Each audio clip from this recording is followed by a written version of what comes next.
केवरनी में सुंदर कांड का पाठ हुआ श्री रामनवमी मनाने के लिए। बोले रामचंद्र भगवान की जय हो।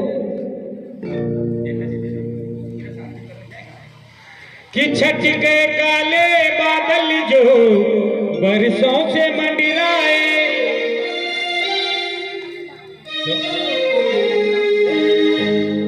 कि छठ के काले बादल जो बरसों से मंडराए,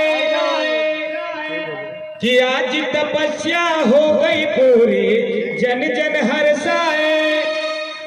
हो द्वार द्वार पर दीप जले हैं, सज रही सारी गलियां। हर जय जय सीता राम का नारा, जय जय सीता राम का नारा लगा रही है दुनिया की। घर आए रघुराई, अवध में खुशी छाई।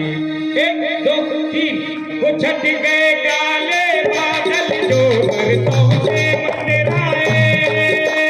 छठ गए काले बादल जो बरसों से मंडराए। छठ गए काले बादल जो बरसों से मंडराए। छठ गए काले बादल जो बरसों से मंडराए। आज तपस्या हो गई पूरी जन जन हर्षाए। आज तपस्या हो गई पूरी मन जन हर्षाए। हो द्वार द्वार पर दीप जले हैं, सज रही सारी गलियां।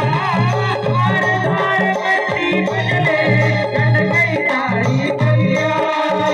जय जय सीता राम नारा, जय जय सीता राम नारा। जय जय सीता राम नारा, जय जय सीता राम नारा। लगा रहे हैं दुनिया के घर आए। अवध में खुशी छाई। कि घर आए रघुराई, अवध में खुशी छाई। सब देखे गोपी का मनोहर, राम नाम डाक अति सुंदर। समुद्री पैतानी भरत विराधर है रघुराई। गीत गुण गए रघुराई, आया के रघुराई।